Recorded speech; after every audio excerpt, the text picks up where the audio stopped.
Perkenalkan, nama saya Nurma Ayu Prameswari, biasa dipanggil dengan Nurma. Alamat saya ada di Jalan Mandura Rejo, nomor 46, Kecamatan Kajen. Kegiatan aku sehari-hari biasa mengelola usaha yaitu GB Glow Beauty dan Caime Brand. Itu di bidang skincare dan fashion.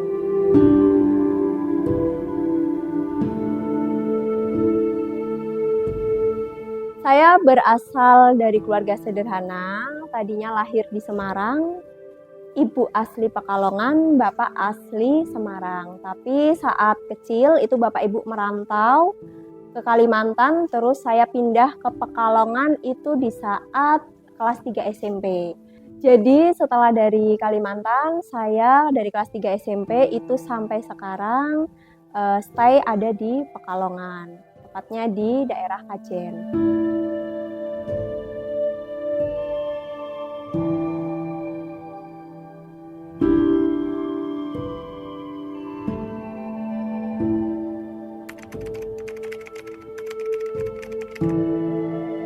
Kegiatan saya sehari-harinya biasa, kalau pagi itu ngurus anak dulu, mandiin anak, terus nyuapin anak. Setelah itu saya sendiri setelah ngurus anak lanjut ngontrol kerjaan karyawan. Dari mantau cabang, karena di store saya itu ada 2, di Kajen sama di daerah Kedunguni. Jadi kadang saya mantau CCTV, kontrol-kontrol grup via HP gitu kan, via WA, mungkin ada kendala apa karyawan. Kadang juga saya ke atas, ngontrol karyawan yang sedang live, kurang lebih seperti itu kegiatannya. Jadi kadang ya di toko, kadang ya di rumah, tapi alhamdulillah dengannya bisnis seperti ini ya, jadi saya bisa membagi waktu juga, bisa mantau anak, mantau kerjaan dari rumah, banyak waktu untuk keluarga juga, alhamdulillah banget.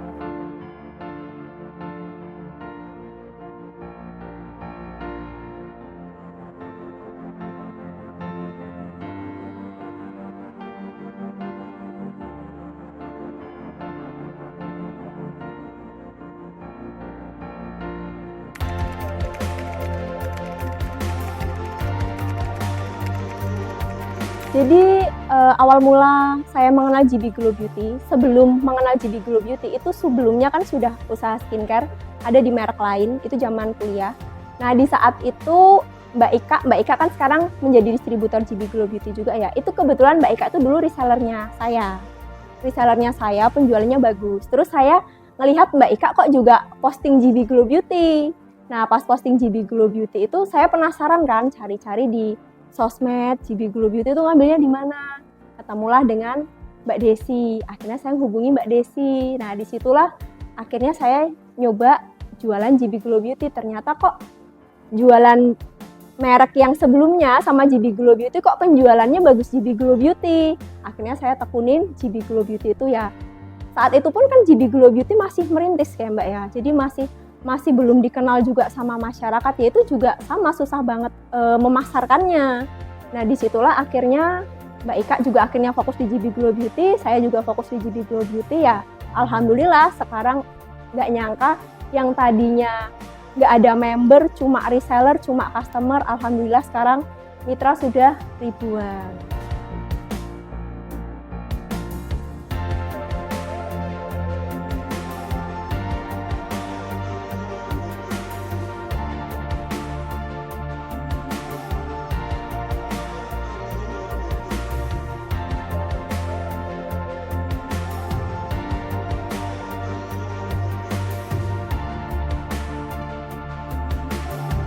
Ini stok-stok GB Glow banyak banget. Alhamdulillah cepat habisnya. Ini kan karena kemarin promo, jadi kan ordernya banyak. Biasanya kalau order rutinan itu biasanya di gudang tengah. Cuma karena ini ada promo free next kan banyak banget kan, jadi akhirnya kita taruh di gudang sebelah.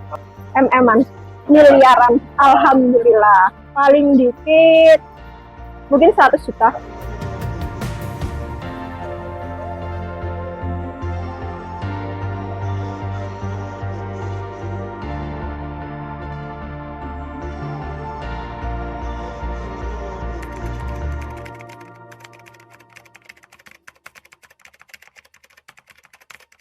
Yang pertama, dulu kenapa saya lebih tertarik jualan GB Glow Beauty.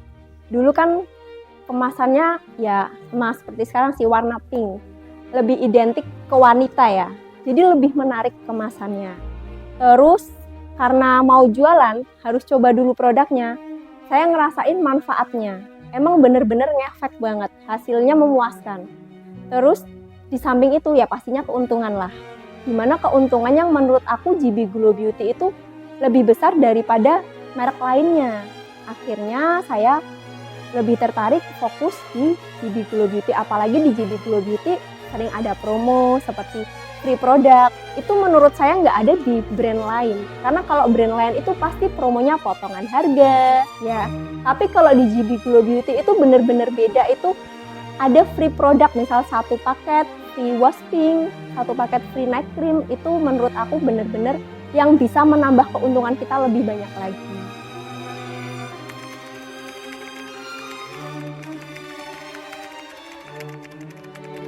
Hasil dari GB Glow Beauty, kalau disebutin satu-satu tuh banyak banget Mbak. Dari bisa bayar kuliah ya, terus bisa nguliahin adik saya 2 orang, itu alhamdulillah bisa tak kuliahin.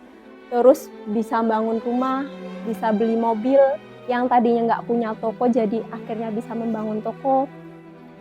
Bisa mengumrohkan orang tua, bisa membangunkan rumah orang tua, itu alhamdulillah banyak banget.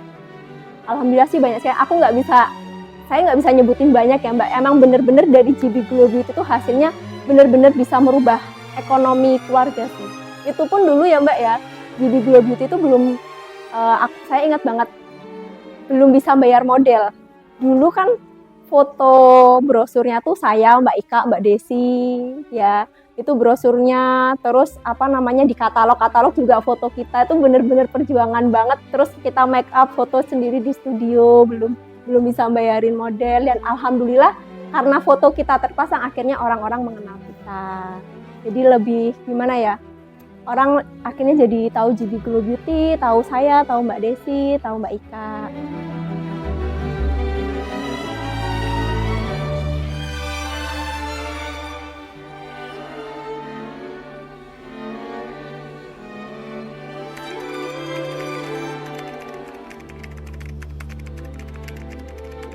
Untuk masa-masa sulit, pastinya setiap orang pasti pernah ya mengalami masa-masa sulit tersebut. Kalau saya pribadi banyak sekali, terutama dalam hal ekonomi. Nah itu dulu waktu sekolah itu yang pertama ya bayar sekolah agak susah ya. Terus bayar buku pun harus nyicil. Terus pas kuliah juga harus mencari beasiswa. Akhirnya di saat kuliah itu muter otak gimana caranya ini saya bisa kuliah tapi bisa bayar sendiri. Akhirnya ketemulah di bisnis dunia skincare, di mana dari hasil skincare itu saya bisa membayar kuliah sendiri, dan pernah juga mengalami masa pahit di mana jualan skincare itu nggak diterima di masyarakat. Belum terkenal, belum banyak testimoninya. Itu adalah masa-masa paling sulit di saat saya merintis usaha. Dan pernah juga mengalami dicopet. Jadi dulu itu belum punya toko ya Mbak ya. Jadi kalau jualan itu nganter COD dari rumah ke rumah. Itu pernah dibojong, itu saya HP-nya dicopet, di situ benar-benar nangis dan harus gimana ya? Karena apa? Semua kontak pelanggan itu ada di HP. Terus pernah juga pas naik motor mogok. Jadi udah biasa ya, sampai krim itu pernah luntur. Karena kan hujan-hujanan, kena air, akhirnya stikernya luntur, ngalami kerugian. Terus ya pernah mogok, akinya sowak itu ya, akhirnya ke bengkel jalan. Terus di situ tuh harus bayar aki, belum ada pegangan uang. Akhirnya waktu itu telepon bapak ini gimana, akhirnya motornya ditinggal. Aku bayarnya nanti, nunggu dapat uang dulu, karena aku waktu itu karena keluarga kan ekonominya kurang Mbak, jadi ya aku usaha sendiri ya, karena motor aku yang pakai kan. Dihina ya pernah, karena namanya di dunia ya pasti kalau ekonominya rendah kurang ya pasti dihina keluarga, kanan kiri, tetangga, itu dipandang sebelah mata ya. Tapi justru dibalik itu, karena udah ngerasain pahit-pahitnya, itu yang membuat saya jadi semangat gimana caranya merubah hidup supaya lebih baik, dihargai sama orang. Ternyata ini ya, hidup itu dihargai itu kalau kita punya uang. Itu menurut saya ya, ketika kita jatuh di bawah, direndahkan, itu benar-benar rasanya nggak dihargai, nggak dianggap. Masa sulit yang paling diingat, dulu rumah kan, karena dulu kan rumahnya kan kecil ya, itu rumahnya kan masih kayu ya Mbak ya. Rumahnya masih kayu, itu atap itu sering kebocoran. Jadi kalau tidur itu, kita itu banjir itu loh Mbak. Jadi dipasang ember-ember, ya aku nangis. Jadi dipasang ember-ember itu sih Mbak. Jadi kalau mau tidur tuh ember dijejer-jejer kayak gitu. Terus satu kasur itu barengan sama adik. Jadi karena kan kan adiknya kan masih kecil ya. Jadi aku kan anak yang pertama yang paling besar kan. Itu bareng. Terus rumahnya ya masih kayu, terus nyuci ya masih pakai tangan ya. Yuk banyak sih Mbak, ya itu sih, itu yang sampai pernah atapnya jadi dulu tuh belum pelaponan gitu ya, masih pakai seng. Jadi panas itu ya, makanya sering bocor itu. Terus akhirnya itu pertama ngumpulin hasil jualan itu kan kumpulin bertahap ya. Misal punya uang 5 juta, 10 juta ya, itu masih tak gunain dulu misal buat benerin rumah. Tadinya kan juga plesteran Mbak, nggak keramik, itu plesteran. Itu pun kan nyewa Mbak dulu, itu kan nyewa. Nah itu di situ terus punya uang beliin adik kasur, ya kan, karena adik kan laki-laki, sedangkan saya kan perempuan, pastinya kan ya masa tidur bareng terus kan. Itu akhirnya bisa beli kasur. Setelah beli kasur, ngumpulin uang lagi, beliin TV, karena zaman dulu TV-nya masih tabung, jadi sering error itu sih Mbak. Nah terus kan udah bermunculan TV LED kan, akhirnya nabung, beliin TV, terus lihat ibu kan kasihan juga kalau ada tamu pasti lesehan, nggak ada sofanya, pakai karpet tikar itu loh Mbak. Nah itu pakai karpet tikar lah, itu akhirnya nabung lagi, bisa beli sofa. Pokoknya ada uang 5 juta, nanti habis buat beli itu ngumpulin lagi sampai 5 juta, tak tempel-tempelin gitu. Terus beli mesin cuci biar ibu kan ringan kan, nggak nyuci tangan lagi. Pernah juga jujur ya, kuliah itu pernah ngambil pinjaman. Dulu prinsipku tuh aku nggak pengen sampai aku minjam uang. Tapi karena keuntungan kan agak susah zaman dulu ngumpulin kan. Jadi ngambil di koperasi 1 juta. Kan zaman dulu kan kalau semesteran itu kan 2 juta 1 semester. Nah itu aku ngambil 1 juta atau 2 juta biasanya. Itu nanti tak cicil bayar selama 6 bulan. Jadi kalau misal Desember nih Mbak, kan bayar semester ya, pasti kan di awal. Bayar semester, terus berarti kan nanti sampai 6 bulan ke depan tuh ganti semester. Nah itu aku Januari, Februari, Maret, April, Mei, Juni 6 bulan. Itu tak cicil sebulan. Sebulan itu 300 atau 500. Itu dari ngumpulin hasil jualan skincare. Jadi di situ pernah di masa sulit kayak gitu. Tapi setelah itu punya prinsip, ini kalau nanti usaha aku jalan, aku jangan sampai punya hutang. Alhamdulillah itu cuma sekali seumur hidup. Ketika karena bayar kuliah, karena kan bayar kuliah kan ada waktunya kan, temponya kan. Jadi ya nggak mau gitu juga. Bayarin kuliah adik pun pernah pakai pinjaman itu. Jadi usaha juga belum begitu jalan. Cuma punya tekad pengen biar orang tua bangga, adik bisa kuliah karena hasil aku. Jadinya nguliahin adik, aku juga sempat minjem gitu. Tapi setelah itu, alhamdulillah sampai sekarang nggak pernah sama sekali minjem bank koperasi itu ke orang, itu pun nggak pernah. Karena menurut saya ya, mending menghindari hutang ke orang. Karena ya tahu sendiri ya, kalau di luar sana gimana kalau hutang ke orang. Jadi mending jangan sampai orang itu tahu susahnya saya. Biar orang itu lihat senengnya. Sebenarnya ya masalah tanggung jawab, orang tua sih sebenarnya selama ini nggak pernah menekan, nggak pernah menuntut. Mungkin tahu saya perempuan, ya. Cuma memang dari diri saya sendiri punya impian biar menjadi tulang punggung keluarga. Sebenarnya dari dulu orang tua pun nggak ada memaksa hal itu, bahkan usaha aja orang tua tuh nggak tahu sebenarnya. Usaha pernah dulu kan sebelum skincare juga pernah jualan baju ya. Usaha jualan online itu nggak pernah tahu COD dan gimana. Itu nggak pernah yang namanya saya izin ke orang tua. Pokoknya apa yang bisa menghasilkan uang ya tak jual gitu. Entah itu sistem dropship apa gimana, itu orang tua nggak pernah tahu. Jadi yang menurut saya ya sampai sekarang sih masih ngerasain beban terberat mikir masa depan adik. Karena saya kan 4 bersaudara. Anak perempuan pertama, 3 itu adik laki-laki semua Mbak. Nah saya bayangin, ini laki-laki bakal jadi kepala keluarga. Mungkin kalau adik saya perempuan, terus nggak apa-apa ikut suaminya. Nah itu yang membuat saya kepikiran, uang saya aja sebagai sebagai perempuan, kita sebagai perempuan pasti pengennya cari laki-laki yang mapan kan. Nah, saya khawatir, takut adik saya nggak diterima. Karena apa? Dia bakal nafkahi, menghidupi anak istrinya ya, terus orang tua juga masih ada, itu kan pasti lebih banyak. Beda dengan perempuan, kalau udah ikut suami ya udah beda ya, tapi kalau laki-laki kan udah berkeluarga tetap ngasih orang tuanya ya kan. Itu yang menurut saya sampai sekarang masih ngerasa beban, kayak merasa belum plong meskipun udah punya anak loh. Karena yaitu adik belum mentas semua, ada yang masih kecil SD kan. Iya, ada yang masih kecil SD, jadi kayak wah ini masih SD, orang tua umur segini nih gimana, pasti bakalnya besok ikut aku kan.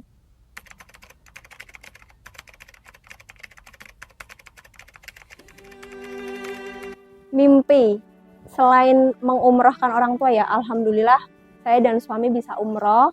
Terus yang nggak disangka juga bisa punya 2 toko. Itu nggak kebayang, karena dulu jualan cuma di rumah pakai etalase gitu ya, nggak nyangka aja bisa bangun toko sendiri dari hasil jerih payah sendiri sampai punya 2 toko. Itu benar-benar sampai yang menurut saya benar-benar itu tuh yang tadinya nggak kebayang ya, bangunin rumah orang tua, iya, bangunin surga dunianya orang tua. Itu yang menurut aku rezekiku datang dari doa orang tua. Mungkin aku selalu membahagiakan orang tua aku.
Ngelihat orang tua sekarang ya bahagia. Orang tua dulu waktu ekonomi susah ya pasti sering sakit-sakitan ya, karena kan menanggung anak 4 ya kan, kebutuhan lebih banyak. Bapak ibu kerja semua, usaha semua, bahkan dulu pernah jualan sate juga. Ya dulu waktu kuliah aku memang beda dengan teman-teman lainnya. Mungkin sebelum kuliah juga dari SMA udah ngerasa kayak minder, dimana rata-rata dulu zaman sekolah itu rata-rata anaknya guru, anaknya PNS ya, pasti kehidupannya kan lebih baik ya. Ya temen pada HP-nya bagus ya kan. Sedangkan aku mau beli HP aja harus nabung. Di saat teman-teman liburan sekolah pada liburan, misal kayak ke Linggo Asri, Ujung Negoro, itu saya SMA tuh belum pernah mbak. Teman-teman main ke sana dan itu teman-teman udah naik motor ya. Saya masih naik angkutan. Jadi SMA tuh masih naik angkutan dulu. Dari Kajen ke Kedunguni berangkat jam 6. Teman-teman udah naik motor dan ngerasa kayak beda dengan teman lainnya karena minder kan, kayak ngerasa dikucilin juga karena beda sendiri. Tapi kalau liburan, orang tua nggak pernah yang namanya bolehin saya bermain dengan teman-teman, tapi disuruh kerja, disuruh bantuin, karena kan dulu kan ibu kan usahanya fotokopi, jadi bantuin fotokopi. Itu ibu sampai nyalo SIM juga, cari tambahan jadi calo SIM kayak gitu kan, karena kan kebetulan kan deket Polres tuh jadi calo SIM. Terus pas kuliah juga, kuliah nggak boleh ambil kuliah kelas reguler, disuruh kelas sore, jadi dari jam 5 sampai jam 10 malam. Karena apa? Paginya disuruh bantuin fotokopi, terus jam 5 kuliah, pulang kuliah itu ke Bojong jualan sate sampai jam 3 malam. Itu jualan sate yang bakar dan lain, itu nggak ada karyawan kan, jadi bapak ibu sama saya. Jadi kehidupan keluargaku tuh pokoknya ya itu kerja, motor aja ya bayar kredit ya, laptop juga zaman dulu ambil kredit buat kuliah. Alhamdulillah sekarang lihat orang tua udah nggak sakit-sakitan, mungkin udah pikirannya, bebannya sudah mulai berkurang kan. Apalagi mungkin saya kan udah berkeluarga juga, mungkin udah mending lah bisa bantu keluarga. Terus orang tua sudah nggak perlu memikirkan biaya kuliah adik karena sudah saya tanggung, terus bulanan juga udah tak kasih, jadi udah nggak sepayah dulu lah mbak. Maksudnya kalau malam udah cukup istirahat, jadi nggak kayak dulu lagi kerja full sampai jualan sate jam 3 malam. Itu alhamdulillah.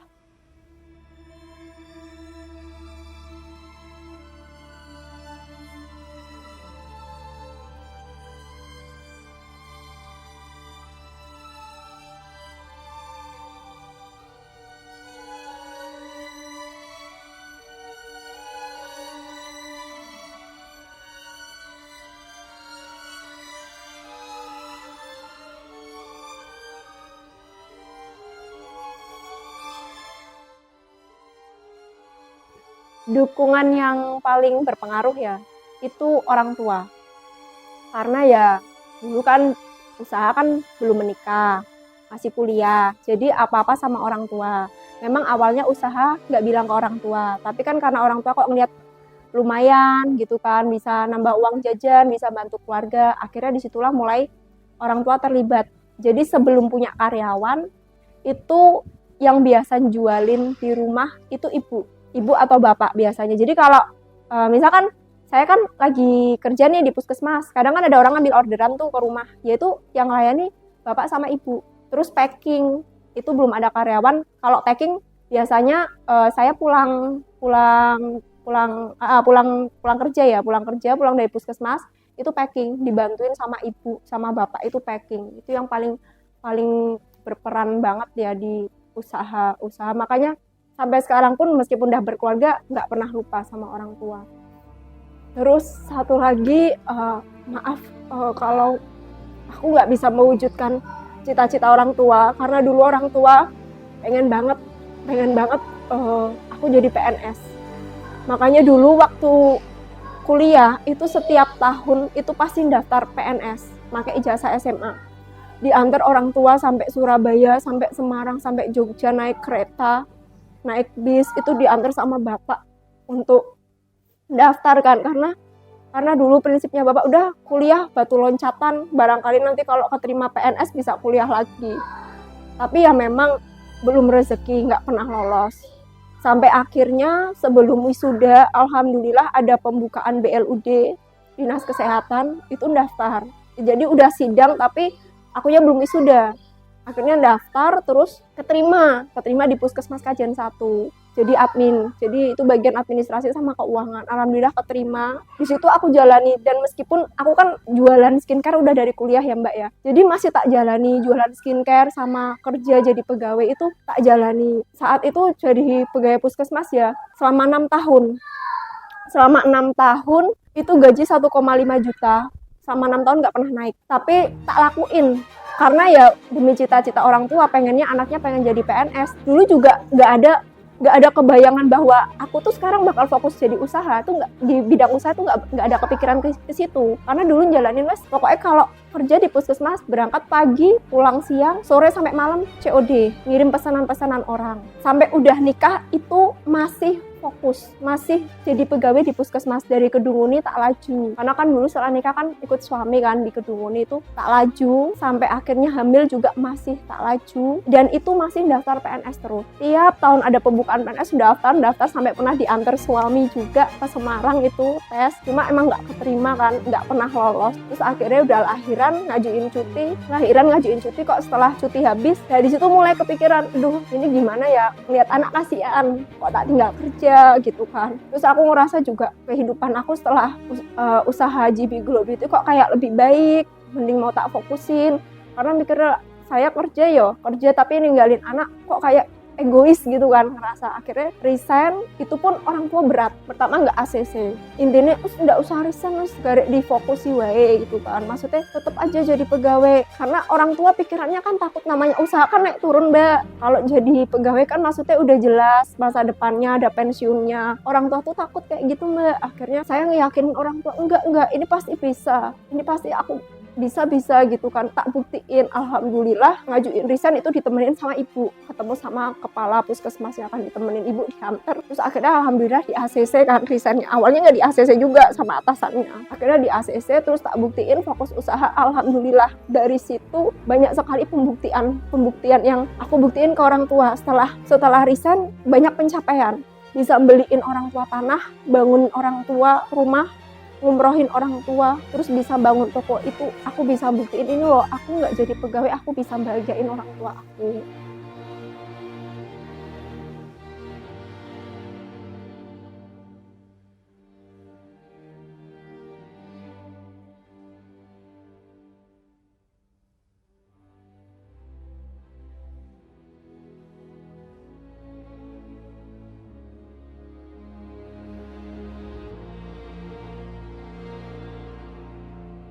Kalau yang menurut saya ya masalah waktu,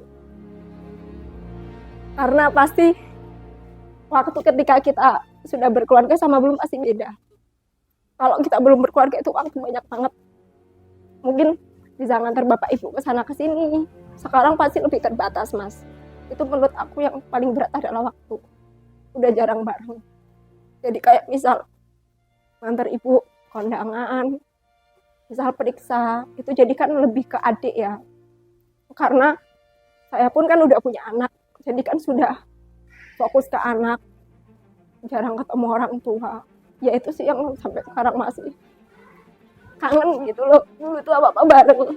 Aku sih ngucapin makasih banyak buat orang tuaku, bapak ibu ya, maksudnya udah mendoakan selama ini, udah mendukung. Dulu pun pernah nganter COD juga, terus ambil uang, setor uang buat kulaan gitu.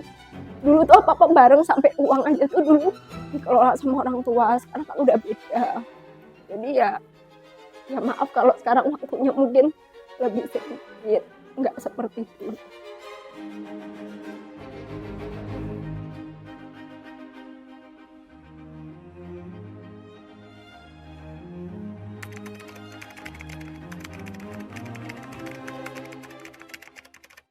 Yang tadi saya ceritain saat dulu merintis agak susah, terus yang sekarang masih ada ngalami duka-dukanya ya, dibandingin dengan brand-brand yang bermunculan ya, semakin banyak kompetitor. Tapi yang namanya usaha itu pasti kan ada kompetitornya. Tapi justru dibalik itu semua, itu yang membuat gimana caranya usaha aku bertahan. Aku mengunggulkan ini loh, produk GB Glow Beauty itu beda dengan lain. Itu dukanya. Tapi ya sukanya ya banyak sekali ya, seperti keuntungan, ada banyak promo itu, terus bisa mendapatkan saudara lebih banyak seperti mitra-mitra ya, dari agen, member, reseller yang tadinya mungkin nggak punya teman, akhirnya mereka selain jadi mitraku juga bisa menjadi teman aku ya. Itu banyak sekali sih mbak. Bahkan pernah itu saudara sendiri. Jadi mungkin kan biasa jualan ya, mungkin brand-brand lain. Saat itu tuh pernah bilang gini, susah jualan GB Glow Beauty, nggak ada yang mau, nggak ada yang kenal gitu kan. mereknya merek nggak terkenal, testimoninya nggak ada, apa sih GB Glow Beauty, itu pernah banget ngerasain itu. Tapi gara-gara itu tuh yang membuat aku membuktikan, ini loh GB Glow Beauty itu emang kita susah dari nol, tapi aku bakal buktiin bahwa besok GB Glow Beauty itu bakal besar. Dan alhamdulillahnya setelah GB Glow Beauty itu besar, itu dia ngerasa gimana ya, yang tadinya yang resellernya cuma sedikit, resellernya jadi banyak, jadi ikut pengen jualan. Ya, itu nggak hanya dari saudara, teman-teman juga ya. Bahkan teman-teman saya sendiri itu nggak ada yang pakai GB Glow Beauty. Teman besti, sahabat, teman sekolah, teman kuliah itu nggak ada yang pakai GB Glow Beauty. Ya mereka mungkin lebih bangga perawatan di klinik, dokter gitu kan, yang mungkin lebih kelihatan, lebih meyakinkan, harganya pastinya juga lebih mahal. Itu nggak ada yang pakai, Mbak.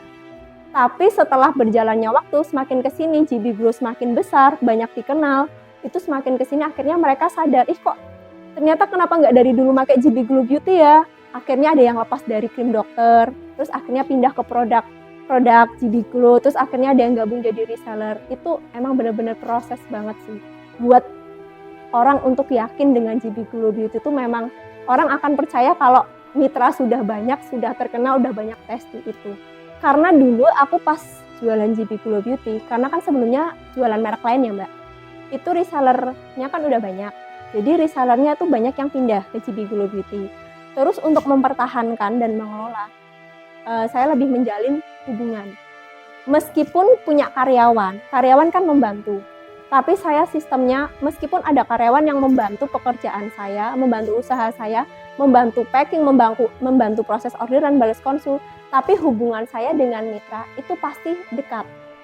Jadi setiap ada mitra baru, itu biasanya saya sapa, biar dia tahu, ini loh maksudnya kamu tuh join di jaringan saya gitu kan. Jadi dia biar bukan taunya karyawanku aja, tapi kamu tahu kamu tuh ikut siapa.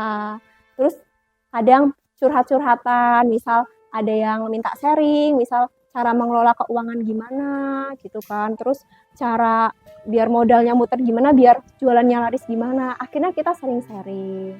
Itu sih lebih ke via chat ya. Biasanya kita lebih akrabnya di situ. Akhirnya kadang sesekali ya ke toko, mantel ke toko, saya juga ikut jualin, akhirnya kan ketemu, kenal, maksudnya bukan kenal hanya via chat, tapi tahu wajah.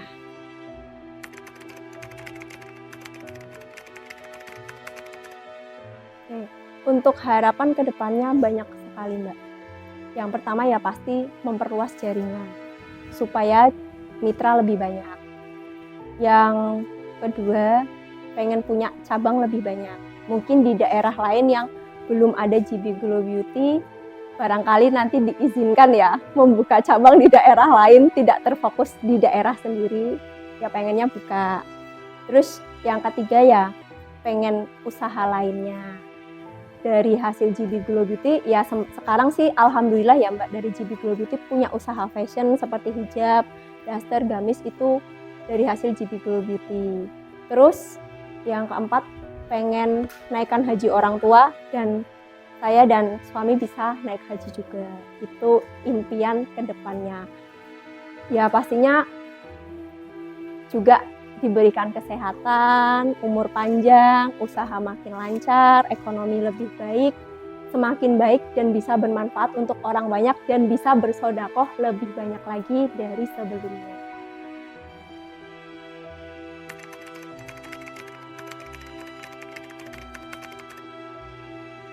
Mitra bisa mencapai jutaan orang. Ya, semakin banyak mengeluarkan produk, semakin lengkap ya. Terus bisa ngadain perkumpulan, dikumpulkan semua mitra-mitra se-Indonesia. Itu harapan. Semoga lah GB Glow Beauty segera